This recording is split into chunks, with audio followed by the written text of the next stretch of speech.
Welcome back to the Powered Up Coaches Show, sponsored by Sideline Power, your number one choice for coaching communications and all things sports tech related.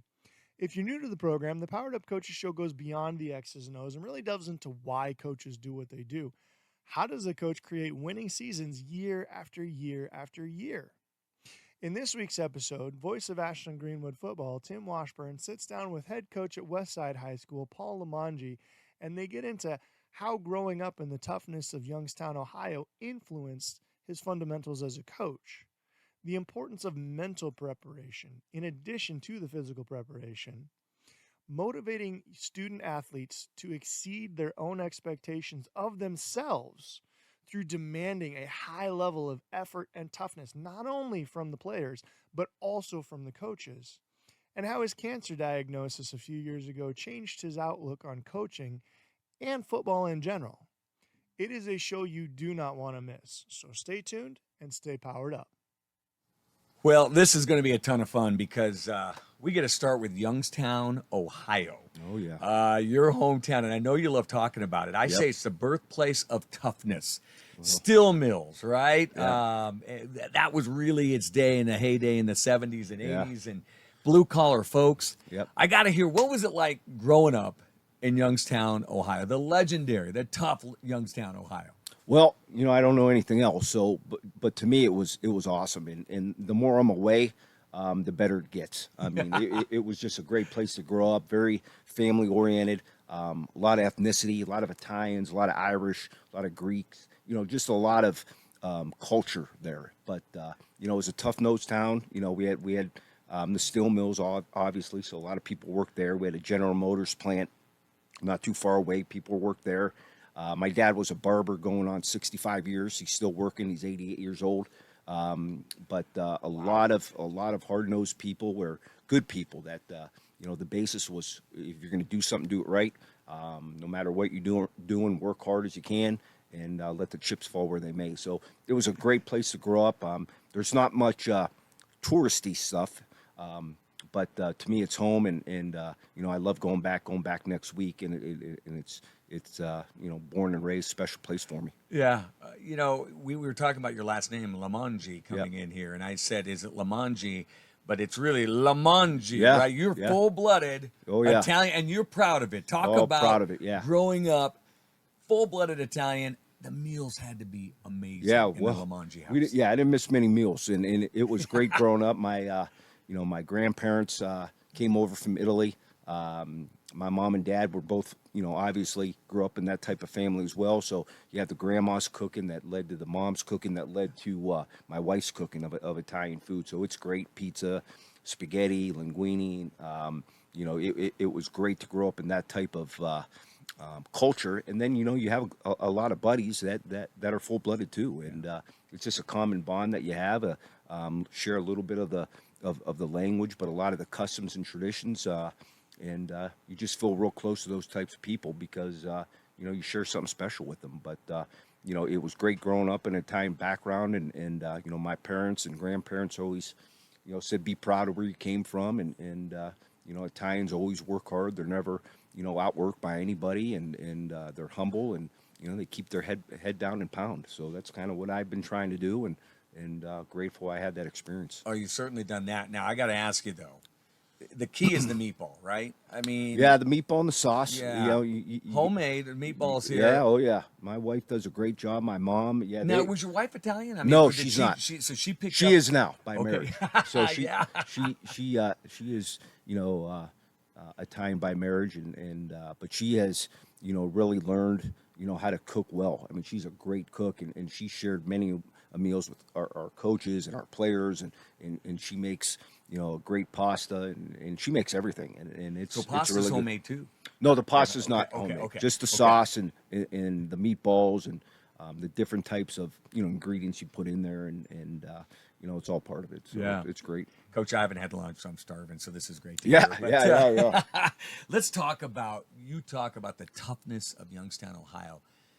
Backyard football games as a kid. Oh, were yeah, they legendary? We did Talk them all. to me about Yeah, those. I mean, we were very active. My friend group, and you'd play backyard football. Backyard wiffle ball was huge. I had a backyard that you tried to get it over the creek. And we all had hoops in our drive. We call it the Youngstown Driveway League, and you play in that, you might be in the bushes a couple times.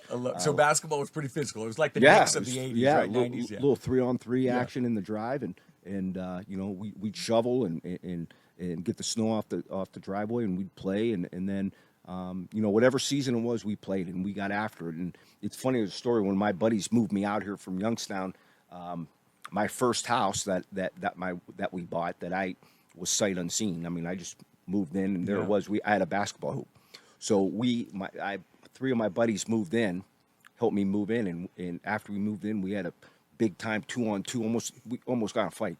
Like, and my neighbor was out watching. She must have think, oh my God, look at these neighbors. But we had about 2 hours of intense 2-on-2 after we moved in, and it was not a nice game. Yeah, I mean, and I got to tell you, you can hold your own, not just because of Youngstown, but you're a power lifter as well. That's something else. You played football, but you did some powerlifting back in your day. In high school, Yeah. we were back in the late '80s. We really hit the weight room hard, and we had a little bit of power, some power meets we went to, and took advantage of competing.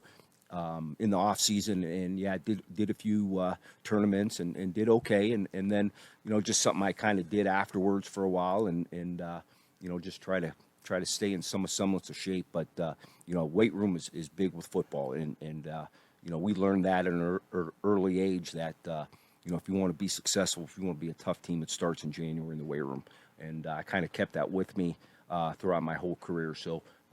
It's been a big part of what we do. Yeah, I want to get to your lifting in a second, but before we get off the topic of Youngstown, there was a guy named Bo Pelini that did some coaching here. Oh, and his competitive spirit was we know it was fierce. Yeah. Now his temper sometimes could be a little fierce too, Yeah. but I have to imagine that you absolutely could relate to that program, having one of your own from Youngstown running the Big Red. I mean, that had to be pretty special for you to know that he was just down the road. I was excited when he got the job. I mean, obviously, I was rooting for him to get it. We weren't. He's a little older than me, and he went to Cardinal Mooney. I went to Youngstown Cheney, so we weren't friends or anything. But having that common bond of Youngstown and coming from the same place, I was rooting for him, and we met a handful of times, and I had some kids from Burke that played down there, and then a lot of his guys he had on his staff that I kind of became acquainted with. So it was good to see him down there and showing that fire, and that's the way he is. I mean, that's the way we were coached, and that the coaches, just because they yell at you and they're more intense, they want to get their message away in an aggressive manner, and sometimes I do that as well, but you love everybody and you love your players like he did, because I don't know a player down there that didn't love him.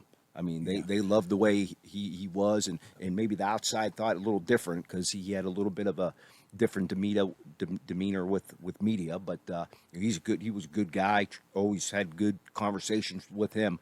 We talked about pizza when he came up and visited me, and what he liked and what I like, because pizza's big in Youngstown, like different places. So we had a nice couple visits, and. I know when he left Nebraska, he got the Youngstown State job, and he did well there. And I think he's back in Youngstown, or Boardman around the area, and living. So one of the things that we talked about with Coach Pelini, intense, right, and a little bit of notoriety with that temper. Yet I watched you in that state championship game against Gretna. Yeah. And you are as cool as a cucumber. And there was no bigger game. We were talking about before we went on air. That was one of the most exciting games I've ever seen in high school football in the state of Nebraska. And yet, you were composed and under control. How do you balance, especially for that new coach that's out there who's full of fire? Yeah. How do you balance what is burning inside versus what you're projecting? Well, you tell your kids all the time, your players, that they got to be mentally prepared and focused, play the game in your head 1,000 times. I thought of that game and how it was going to be, and we knew that it was going to be a roller coaster type game. So I knew that in order for me to be my best for my guys, I had to be that calm voice, that confident reassurance that let's just do what we do, and good things are going to happen. And that was something that I visualized and I prepared for mentally, that no matter what happens, I got to remain calm and I got to focus on the game plan and what we want to do, and never get too down, never get too up, just stay the course, and that's kind of what I did, and yeah, it was turning inside, but a couple years ago I was diagnosed with cancer, so that changed me a little bit in terms of how I approach football games. It was before then I would really get hyped up, and almost I think it hurt me a little bit, and it might have hurt the team because I would get so emotional. So ever since then, I try to stay cool. Now I'll blow my lid if I need to, and I want my guys playing hard. And if they're not, they're going to hear it. I mean, we got to play hard. We got to play physical. We got to be aggressive. But a lot of times, I really try. As I got older and more experienced, I tried to remain a little bit more calm, because sometimes they need that. Like our guys are going to be ready to play. They're going to be hyped up. They don't need to be hyped up. Me hyped. Everybody. I mean, sometimes you got to remain just cool under the gun. And give your players the confidence they need. Yeah, you talked about that diagnosis though, Yeah. and how you were able, to really pull back a little bit. Why was that? What Well, what because happened it when you wasn't, walked it through didn't that? become the most important thing in my. I mean, Yeah. it was other than my my wife and my daughters. Then it was just football, and it's just as important as ever. But it's okay, life's sun's going to come out the next day, no matter what. And you may win some, you may lose some, but just roll with it, learn from it, move on. Sometimes it was just I took it a little too emotional, the game, and I think it kind of hindered me a little bit, and now I try to remain positive as much as I possibly can, good or bad, and I think my experience of coaching so many games over the last 17 years is I think the kids play better when you're like that, and that's what I've known games that I blew my lid and we didn't finish well or we didn't play well, but the games I stayed positive and calm and under control, we played well. I mean, so I did some self-evaluation and figured, what, I need to act a certain way and be prepared to act that way no matter what. How do you do that? Because listen, unless someone, sometimes it's your wife, sometimes it's a good friend, sometimes an assistant coach. Is this something you did on your own where you said, look, I want to take a look at this? Or did someone who you trust have some words of wisdom for you? I think a little bit, sometimes, assistants would say, boy, you were really good this game or that game. And it would be that when I was in that type of mindset where I was more under control than I was going spastic. So, and then I would constantly read and watch and try to pick up things from other coaches. And a lot of the great coaches that I admire, whether I know them or don't know them, kind of, did that too. And that's kind of what I try to follow. And I try to visualize how I need to be in certain situations. And what really helped is in 2018 at Burke, in the state championship game, we were down 14-3 at half. And even the start of the second half, we were still down 14-3. And, I stayed the same way. I didn't get overly emotional about it. I didn't be, oh my God, because we lost. We were runner-ups in 2011. Here we go again. It was more like, okay, let's get it. And, some bad things happened, and I remained calm, and the kids responded to it. And we ended up winning. And we got it going in the middle of third quarter. And, that helped me win last year's, I think, coach last year's game. So just experience a little bit in self-evaluation, reading, learning what other people do. Where you talk about mentors and people that really helped you and Yeah. coaches that you admire. I know one of them was your high school coach, Paul Burtis. Oh, Ron Burtis. Ron Ron Burtis. Burtis. Sorry about Yeah, that. Yep. You not only played for him, and Yeah. he was one of your great mentors, but then you coached with him Yeah. as well. Yeah. So what did he give you? Yeah. So he gave me, early on, he was an assistant when I was a sophomore. He was at our high school for a long time before he became head coach. So we knew of him, and he was a tough, hard-nosed coach, but he was a great relationship builder. And he just made us feel so valued and so important, but he was also so tough and hard on us. He made us feel that we were the toughest team in the country. And we weren't, but we went into every game feeling very confident, courageous, that because we got through his regime. We got through from January to, the next November. We were under his leadership, and we knew that he was going to make us tough, and we just played that way, and we wanted to not disappoint him. And he cared about you off the field, and we did a lot of, he was a culture guy before, it's such the common word now, culture and all that, but he was doing it when nobody was doing it, and it wasn't a part of anything. Like, we did community activities back then. We visited nursing homes. We did charity work for people. We hung out. I remember him telling us, in order for us to be successful, we got to be together all the time. And we would do things together, and we really formed a great bond as a team. And it was under his leadership, and he really cared about you. And then, after I graduated, there was some great opportunities to play in college, and I didn't have great grades, and I had a tough time getting the ACT that I needed and all that, and he knew that, and he said, well, you know what, don't work, and I was worked up about it the spring of my senior year, and he goes, you know what, if nothing happens, why don't you come coach with me for a year, and then we'll get you going for the next year, and then you could, and that was like, oh yeah, that sounds great. So, once I started coach with him when I was 19, I'm like, I ain't leaving. I mean, I love it. So I was going to school, I was coaching, and for 7 years or so, and then I got a job in Youngstown City at a tough teaching position at a tough school, alternative school, and was coaching and living the life of Riley, and wanted to be the head coach at Cheney, and then I went on a cruise and met my wife, and she was from Elkhorn. So that's how it all happened. Yeah, everybody asks, how'd you get out here? Well, that's how. It. Well, hey, listen, love will do that, right? Yeah, something. Yeah, good lady will do that. She's a great woman.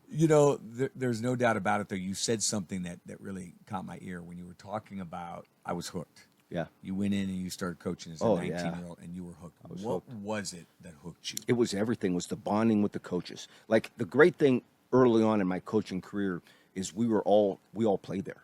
And if you didn't play there, you were coached by the guys you're coaching with. So I was in heaven. I thought, man, this is the best job in the world. I'm with my buddies who I played with. I'm with the coaches that coached me. I'm around them all the time. I just loved being there and being a part of it. I felt really like it was really a sense of pride to play where I played, and then to coach where you. So for me, it was just the best of both worlds. I couldn't believe it. I was living a dream, and it was great guys to learn from. And if you have coaches that played at the school, man, they give you extra blood, and they give you extra motivation, and that's what we put into it. And we had some great years when I was coaching at Cheney, and it was just a great experience. And then the coaching of it with the kids and seeing them develop, getting from point A to point B, and having success, it kind of was just motivational to me. And I couldn't do much of anything else, like, other than teach and coach. So I think I found what I wanted to do, and it just took off. So you said you had great years at Cheney. Mm-hmm. I'd like to know this. If you hadn't had great years at Cheney, would you still have had that coaching bug? Would it still have been? Yeah. So there was something much bigger than the W's, right? Yeah, absolutely. What are the top 2 or 3 things outside of the W's that just drive you every day as a coach? Just the ability to make a difference in young people's lives, and to see them develop, and to know that they care about you and you care about them, and you just want them to be successful, not only on the field but off the field as well. And seeing them prosper gives you a sense of pride that maybe you did something right, and you're good at something that you might not have known before. And then the games of the competition of it, and I really enjoyed my high school experience, and kept me in it. I always tell my guys, even to this day, you're a reflection of me out there. I can't play no more, so I play through you, and that's a great feeling. And there's nothing like being a part of that competitive type lifestyle, and that's what you get from coaching. But the bonds you get with the coaches and the players, and the relationships that are formed, and the experiences that you have, and doing things off the field, and helping out in the community, just feels like it's so much more than just football.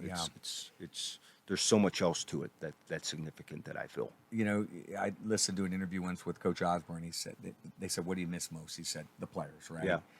The locker room, the assistant coaches. I mean, Yep. that's the thing that you know you're in the right profession when that's the thing you miss the most when you walk away. It's not Yeah. playing in the Orange Bowl. It's not playing for the state championship. It's all those relationships Yep. that you miss, isn't Yep. it? Yep. But then they come back to you. I got to imagine you've got guys from Ohio that are still that you coached years ago. Oh, yeah. That you still hear from, Yeah, right? So every year I go back, we all get together. So every year I see my coach, I see the guys I coach with, I see my buddies. You know, we always get together, and it's just a great experience. And you know, the guys at Youngstown that I coach are special, as well as, you know, I was at Millard West for a handful of years. I was at Burke for 16, Westside for, you know, going on my second. All those guys are important, and they all had a significant impact on myself, and you know, it really helped me become who I am today as a family man and teacher and coach. So, yeah, it was great.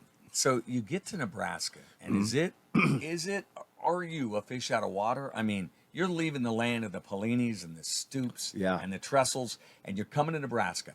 Was it similar to what you saw and felt in Ohio, or was it a little bit of fish out of water? Did it feel a lot different? Well, I was from a fish out of water. Okay. I didn't know anybody but my wife and you know, her family. And my first, I don't know, year and a half, I didn't coach at all, and I didn't want to coach because I felt like, you know what, I'm going to teach and maybe start a landscaping business. I was already doing some with my brother-in-law at the time, in the summers and, you know, at night on weekends. So, you know, the plan was, you know, I did my deal. It's never going to be the same as it was in Youngstown. I don't know anybody. I'm never going to have the passion that I had. I'm not going to be able to, you know, develop a relationship like I had since I didn't know anybody. And then I did that for like a year and a half. And then, you know, one night I was starting to get the itch. And I told my wife, I said, hey, I got to find a place to coach. And, you know, I tried middle school. I've tried, you know, and I was in Millard at the time. Always football, by the way? Oh, yeah, always football. I coached a little track at Millard West.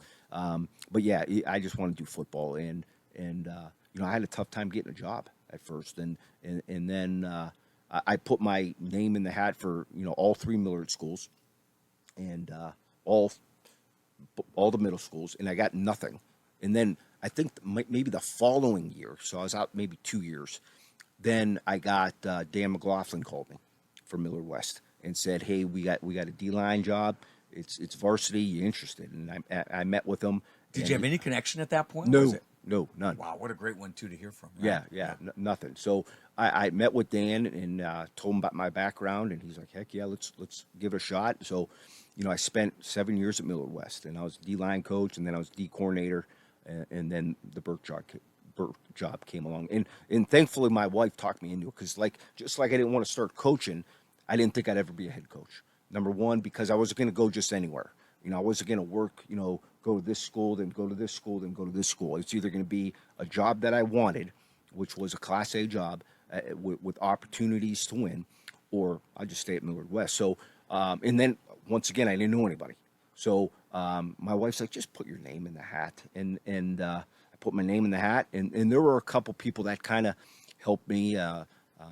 You know, Bob Danenhauer, I knew Bob. Sure. Because I coached Bobby. Another legend, yeah. Yeah, I coached Bobby at Millard West. I knew Dan had connections, Dan McLaughlin.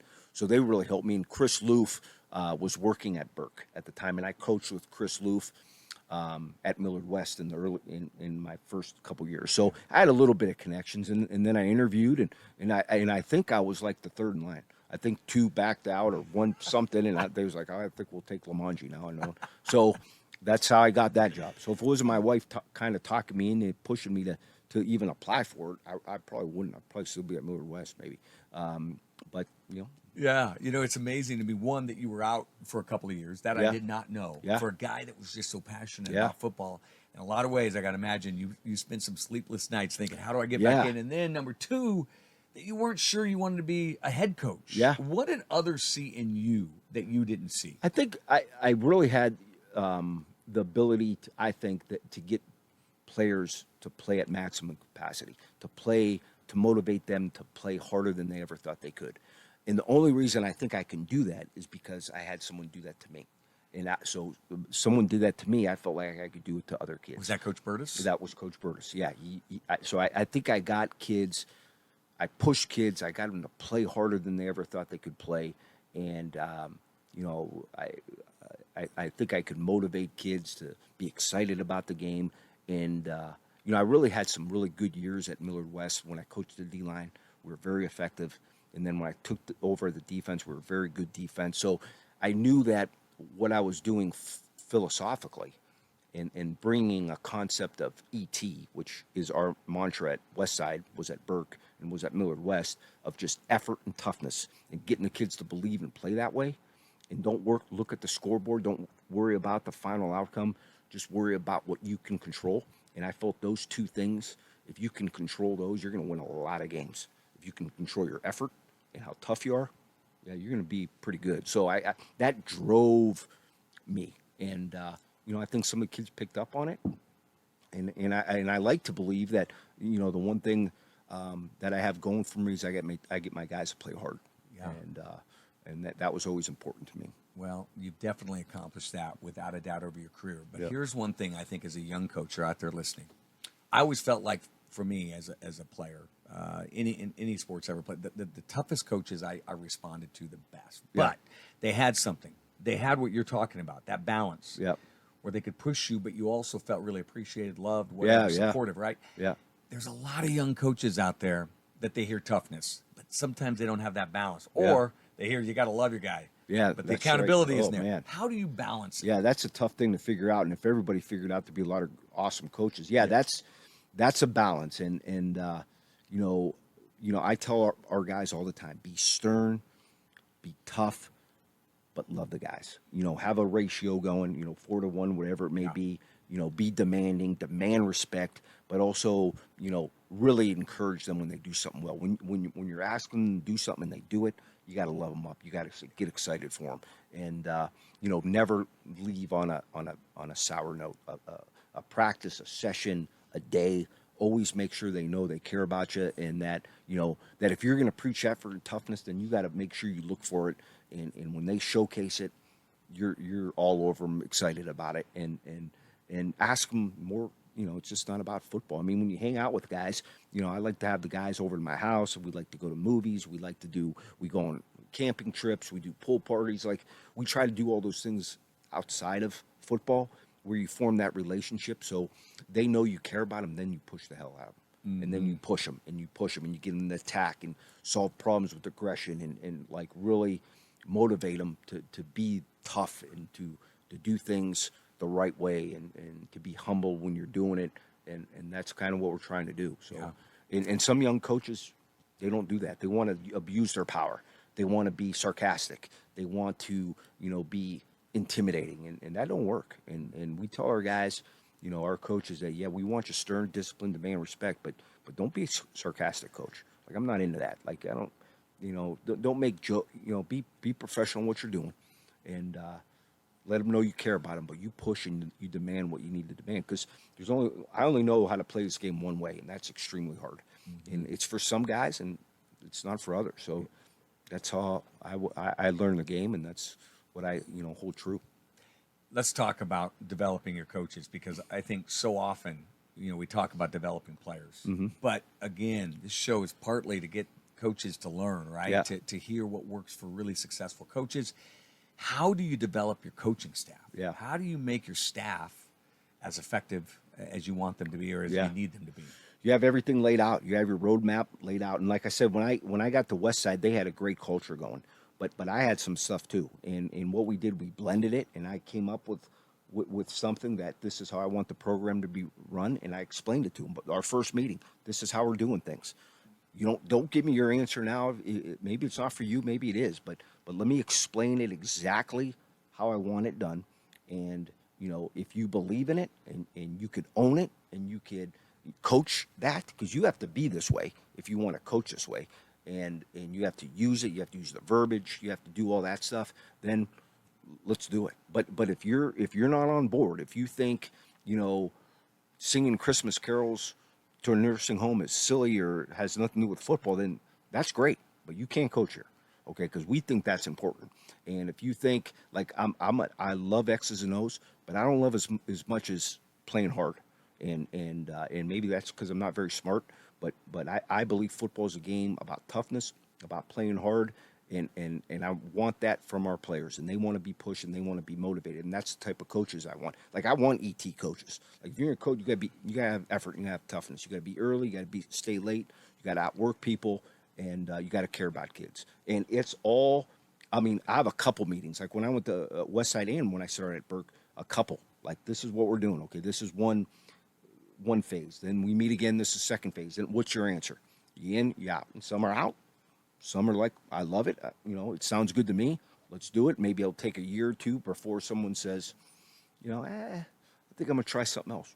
Cool. Good luck. Yeah. But this is how we're gonna do it. And this is how I'm gonna do it. And if a school system or anybody doesn't like that, that's fine. I could do something else too. But this is the way I think that I was brought up. I've used for almost 30 years now. And, that's just the way I do it. There's 1,000 ways to skin a cat, and there's coaches do it a lot of different ways. But, I think I got a pretty good idea of how I want to do it that I think is effective. In the coaches that I have now and that I had at Burke after a couple years, once the coaches are on board, then you got something. And that's the key. But Yeah. listen, Coach, I've seen it. I've seen staffs where they're going to hold the players accountable, Yep. but maybe a coach isn't really part of, following that culture Yeah. every single day. Or maybe they just need development, right? Yeah. I mean, sometimes you get a young coach on the Yeah. staff that just needs to be developed, Yeah. needs to be brought along. How do you make sure? I mean, will you pull a coach aside just like you would a player to say, hey, let's talk about that behavior? Oh, absolutely. Yeah. You got to have those And coaches shouldn't conversations. be afraid of that, right? No, you got to have those conversations, and whether it's on a weekly type basis, whether it's after you see something directly and after a practice you call them into your office, whether it's right on the sideline, hey coach, come here for a sec, let's not do this or that, or it could be their end of the season evaluation, and then you give them ways to get better. Like we have a coach's manual that tells you exactly what we think is important on how to coach. We have non-negotiables. We have guidelines. We have different standards, and if they're not meeting those standards, and every coach will have a good description of their division of labor and what they need to do each day or game night or whatever. And if they're not pulling their end of the rope, then I will not hesitate having those conversations, and have had those conversations with coaches about let's try to get better, or let's try to move on. You need to move on. Coach, you have coached some, big names, sought after football players, right? Mm-hmm. And living in a small town here most of my life, once every great while, a D1 offer comes along, a Ben Stilley, right? That sort of thing, a Brett Kittrell. Sure. But at the schools you've been at, Burke and Westside, you've got players that, are in the limelight, and folks know them and they're in the press, right? Yeah. Is it different? Think back to when you coached maybe in your early days in Ohio. Is it different, and do you have to change your style of coaching in that kind of an environment where you're kind of in a fishbowl? Or is it football is football, and it doesn't matter where you're at? You mean based on what type of kids you got? Right. So, when you've almost got, for lack of a better term, where you got superstars, right? Yeah. You got celebrities in a sense, right? Mm-hmm. By Nebraska standards, we Yeah. love football, so football players are celebrities. And you kind of live in that fishbowl. Does it change if you're coaching a C1 school where you don't have that? Yeah. Does it change the dynamic as a coach? I don't think so. Not at all. Yeah. Because I mean, coaching, treating everybody the same is not fair. It's equal, but it's not fair. So you got to know the difference. But I've always thought it was important to coach players in a manner that is going to help them be successful. So whether you're a superstar or whether you're just a guy that wants to be part of something special, you treat them the same way in terms of what they need. And a superstar gets no more attention than maybe a scrappy player or a guy that's third string or whatever. Now, obviously, you're going to have more communication with your starters because they're playing more. But I would hope that all players that I've coached felt like I was very fair to them in helping them reach what they needed and giving them the tools they needed to be successful. So whether it's, Anthony Resac or Nick Henrich or the countless other tough, hard-nosed football players that I've coached, there is something in common those guys have. They're coachable. So they're coachable, they're tough, and they believe in what you're doing. So most of those guys who are good players, you say don't play favorites. Well, I favor those who are on time. I favor those who work hard. I favor those who say yes, coach, no, coach. I favor those who make good decisions. So, most of the great ones or the impactful ones are coachable, believe, and are those types of players where work comes first. Yeah. So it's not so you don't have to treat guys differently or approach a guy because he's an all-stater compared to just a backup who loves Westside. We love them all. They're all part of the team. I love your story from this perspective. I was watching an interview the other day. Actually, I was reading an article and doing the research for this. And one of the things that you said when you left Omaha Burke, went to Omaha Westside, you said one of the things that really appealed to you was that, you talked about choir. You talked about theater at Westside. You talked about that broad experience. And I'm sitting here going, this guy's from Youngstown, Ohio, in the heart of football. He's a football guy, heart and heart. Yet you're talking about something outside of football that was also appealing to you. Yeah. So expand on that. At Westside, it was just the tradition of excellence in everything they did. Sports obviously, but also in academics, in their clubs, in their music, in their art. Like everybody wanted to be the best, and you had people in place to help you become the best. And it starts with at the top with Dr. Lucas, our superintendent, who believes in that, and he supports all groups, all students, all activities, all academics, and so do the administrators and the staff. They all are under the same umbrella, and they just want Westside, no matter what part it is, no matter if it's an elementary, middle school, to high school, they all want Westside to be the best it can be. And it's a community within a community. It's a special place, and that's what really drew me to it. And I wanted to end my career there, and because I felt it was such a tight knit group. The community's fantastic. They come out and support you. They love all things Westside. The other coaches are great coaches there. They try to be the best they can, and great teachers, and it's just a great place to be because it's awesome to work with a school district that wants to win at everything and succeed, and it'll give you the tools to do so. My first observation of you, I'm standing in the very back of a coach's clinic a few months ago in a small town, and there's a coach up speaking, very talented young coach. He's had some nice success. But your success, multiple state titles, right? You have, you've really elevated at the highest level of high school football. Yet here you were in the back row, you were taking notes, you were just dialed in, you were present to this coach who's coaching in a much smaller school. Is that humility?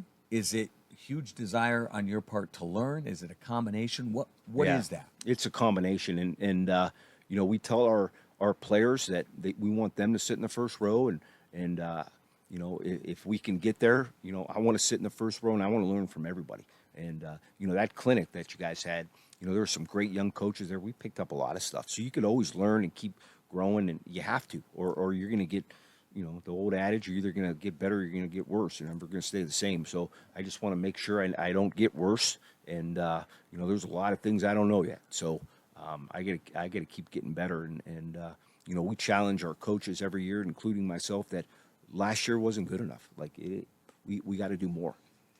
Last year wasn't good enough, even with the state championship. We got to do more. We got to try to raise it. Yeah, we got to do something because, I love it. I don't know. Yeah, absolutely. Well, you got to keep raising the bar. And it's interesting you say that after a state championship, you got to find that way to continue to. Yeah, because a lot goes into it. You got injuries. You got tough, competitive, talented teams.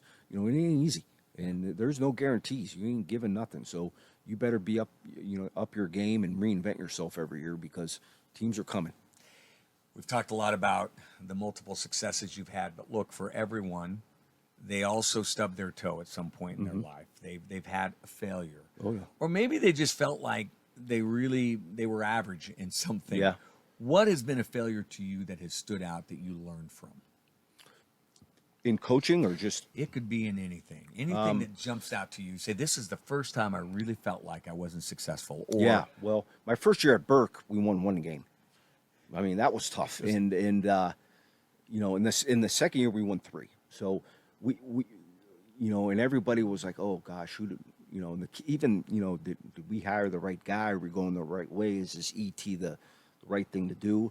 And thankfully, so you're saying ET then too. That's oh your mantra. gosh, yeah. That's your culture. Yeah, I was then. at Millard Okay. West. Yeah. Yeah. So, and we lost that first year after we went 1-8. Like a lot of our juniors we had on that Burke team didn't come out the second year. So I'm like, oh, geez, so are we going to get worse? You know, what am I doing? Is it too hard? Is it, you know, am I not fit for this? And then, you know, just somehow, some way, you know, just because, you know, and I went to my old coach. I went to people I trust and know, like, you know, what do I do? Keep doing it, keep pounding. And that's what we did. Like, as bad as it got, you know, we kept getting better. Like, we just wanted to be better every day. So it was really tough those first couple years, but then we got it going. Then year 3, we win 7, and then it's kind of off. And you know, we win them all in 11, and we were close in 10. And you know, the best team that I probably had at Burke was the COVID year that we didn't play. And those kids were, I mean, we were stacked. We had 31 seniors at Burke that year. And we had linemen out the wazoo. We had skill guys. We had Division I guys. And we were jacked. And, you know, it was just unfortunate that team couldn't go compete because they were a special group. I would say this, that year really challenged every coach in their leadership, whether they played or didn't. Yeah. Your team doesn't play. You knew you had a great chance at a state championship. Talk about your challenge as a leader, how you had to talk with those players, walk them through it, because I'm sure they were looking to you for some direction at that. Yeah, point. just had to stay strong, and you got to, you know, keep telling myself and the coach, you can only control what you can control. We're not going to make, I don't make the decision whether we play or not. So let's not worry about it. Let's prepare as best we can. And, Did it make you a better leader to go through all of that? Yeah, I think so. Because there was so much adversity. There was just a lot of things, you know, people saying, you know, we will never recover. You know, Burke is done. Or you know, we're losing kids. You know, no one's going to want to come to OPS or to Burke, you know, to build it. And then, you know, kids calling, Coach, I don't want to leave, but should I leave? And me being honest with them, like, hey, if you got an opportunity to go play somewhere else, or your family is moving, or whatever it may be, that you have an opportunity to play, like, I understand, like, I get it, because I'd do the same thing if it was me, or if it was my daughters, that you know, you could play here and can't play here, and I could get you there, you know. You got to do what you got to do. But so that was tough. And then you felt so bad for the kids that stayed and missed out on their senior year, and then, you know, stuck it through. And then, you know, we had guys, underclassmen, that we couldn't wait to get back in the weight room when we were able. And then, you know, the best year that the most memorable year was the 2021 year, where we come back.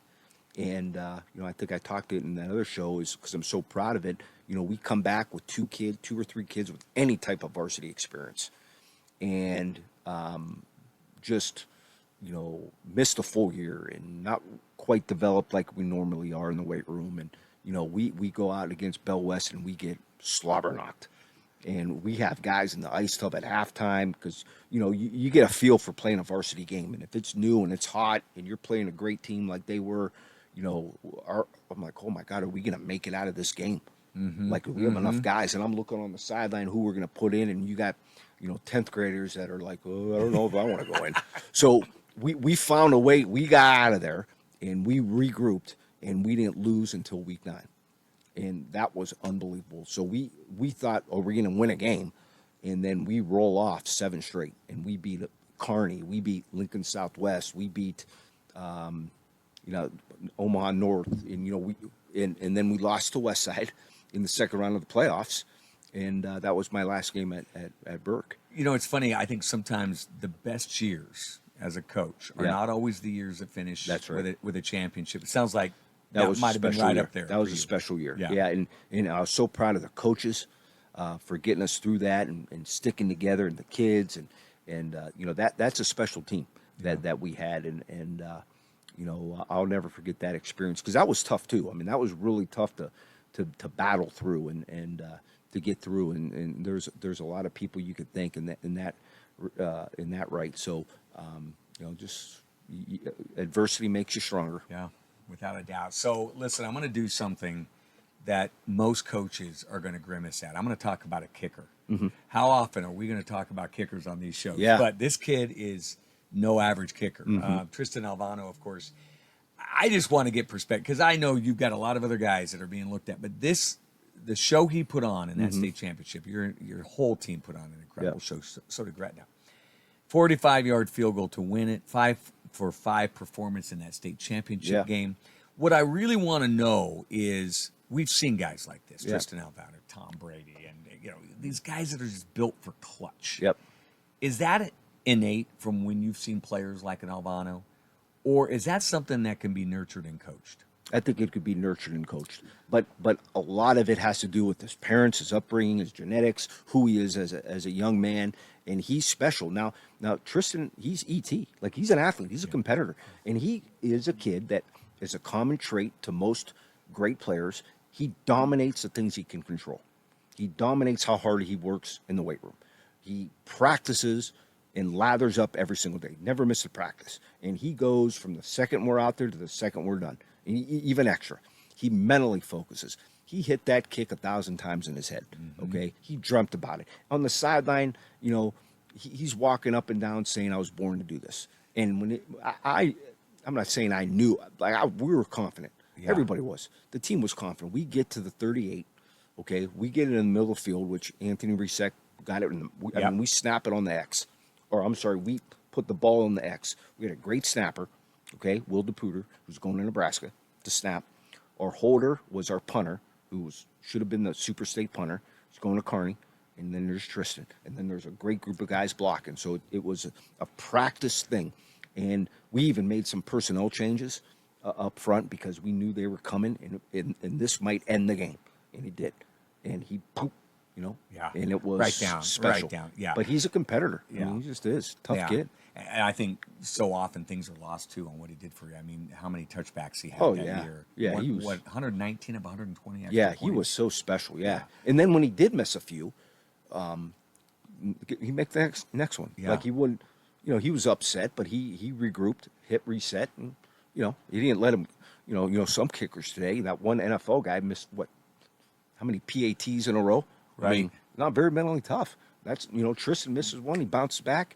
And a lot of that's, coaches. He had a great position coach, Coach Morvick, and taught him a lot about that stuff. And he's tough dude. Oh, absolutely. Yeah. He demonstrated that. All right, we're going to get to 3 how-tos. Okay. So these young coaches, old coaches, whoever, just looking for insight. So we're going to talk about how-to. I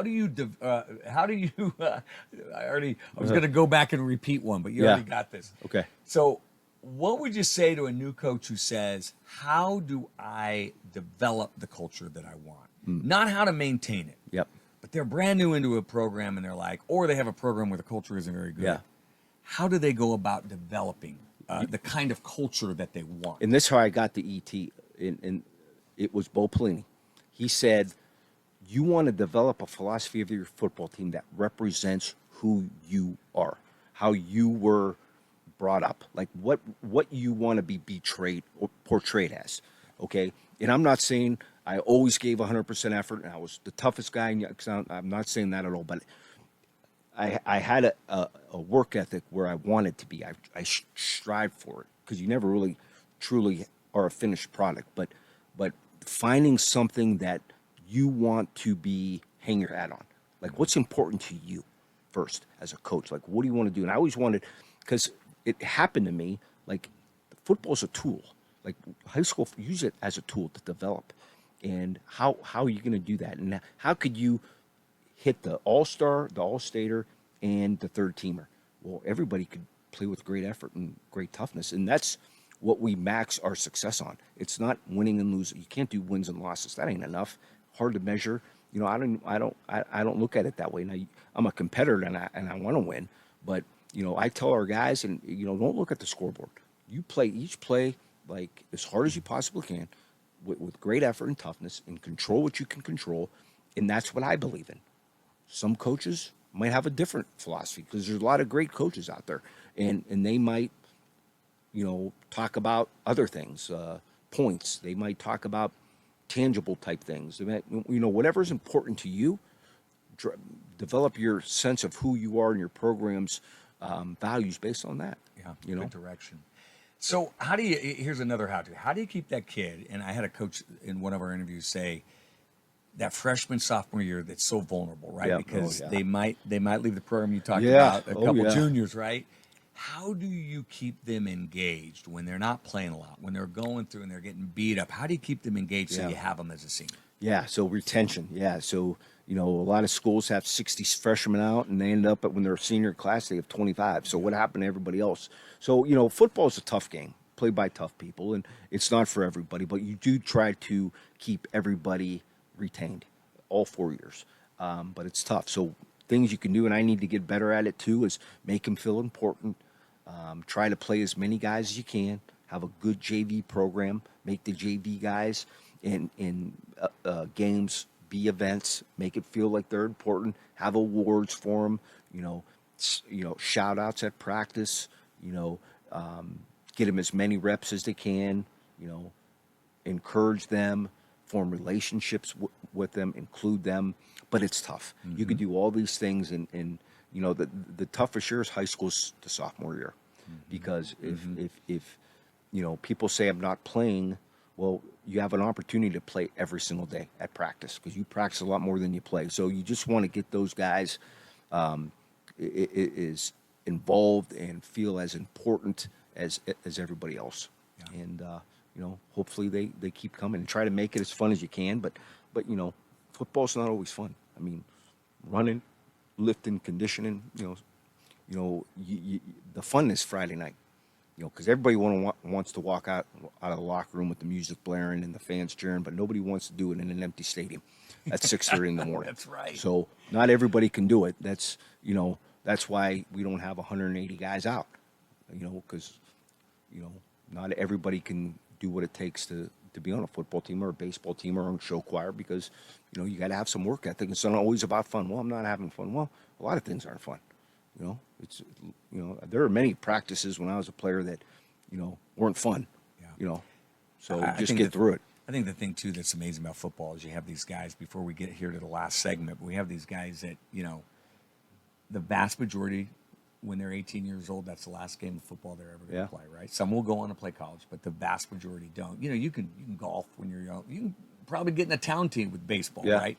But there is something really emotional about that last game for a lot of these kids, isn't there? Because that's the end of the road. That's it. Yeah, that's a special time, and you try to, warn your team, like, man, don't blink, man, because it's going to be over. So appreciate everything, love everything. Don't waver on things you think that aren't fun. Just attack everything, enjoy it, because when it's gone, it's gone. That's one thing about football. There's no, you don't play club football. You might play like touch football when you get it, but it'll never be the same. Yeah. So try to maximize your opportunities. So, Coach, we do this segment called 3 and Out to wrap up the show. Mm-hmm. A defensive-minded guy like you're going to love. They should love 3 and Outs, right? Oh, yeah. So here we go. The first one here, and this is going to be a little random, a little fun. Yeah. You are a highly sought-after Division I football player, and I mean Alabama's after you, Nebraska, everyone in the country. You got 40 offers. Yeah. And you got to put together your own NIL deal. Oh. What is Coach Limongi's NIL deal to get you to a school? I guess we shouldn't say NIL is not supposed to get him to school, but you know what I'm saying. What's your NIL deal? Well, I want to sponsor an Italian restaurant. I like it. Yeah. And what do we got on the menu? The standard fare. You got pizza, you got spaghetti, you got veal parmesan, you got pasta vazul, you got kugouts and eggs, you got greens and beans. Wait a minute. What's kugouts and eggs? I don't even know this. It's like kugouts is another word for what the heck is it? Is it a pasta? No, it's a vegetable. Come on, I can't think of it. Rutabaga? No, it's like a cucumber, but it's not a cucumber. What people grow in their garden. Squash. No, it's just, what the heck is it? I We're gonna- remembered we're gonna cougars, learn but I something can't on this remember. People fry it up a lot. Eggplant. No, that's good. Eggplant parm's good. Zucchini. Hey, Yeah. there we go. Yeah. There we go. Chris, our Zucchini. producer, So comes we up call with it the answer. kugouts and just old school. A lot of peasant food, that people like my family ate during the Great Depression. It's now like, sought after, in high priced Italian restaurants. But anyway, be like a good family owned Italian I restaurant. love it. I'd be going. All right, here we go. You're now the Big Ten commissioner. Yeah. Who do you add to the conference? We know conference is going to continue to grow. Yeah. So who are you adding to the conference and why you go after them? To the Big Ten. Could we go Youngstown State? No. Let me think. I would say maybe Iowa State. Okay. Because And why? he's a Youngstown Campbell's an yeah. Ohio guy. There you go. Coach And he's tough. Haycock's a DC, and He's got a little ET going, doesn't he? Campbell? Yeah. And second in line Notre Dame. Yeah. Yeah, you got to put them in too. I figured you'd go Fighting Irish. Yeah. Got to have them. Yeah. Last one, 3rd and out. We got 3rd down and 17. We got to stop them here. Let's see if you're blitzing or not. You get 50-yard line tickets, and they're free. And you have to choose one of these 3 games. There are different timelines throughout our history, but they're all being played on the same day. All right, Okay. you got to pick one of them. Which one do Okay. you take the 50-yard line seats for? You've got the 1971 Nebraska versus Oklahoma game, the game of the century, 1 versus 2. Yeah. Or you've got the 2006 Ohio State-Michigan game, also a 1 versus 2. I think I know the answer to Yeah. this. It's a thriller. Both of them are thrillers. They go down the wire pretty easy. Yeah, I got to go 2006. Do you remember the game?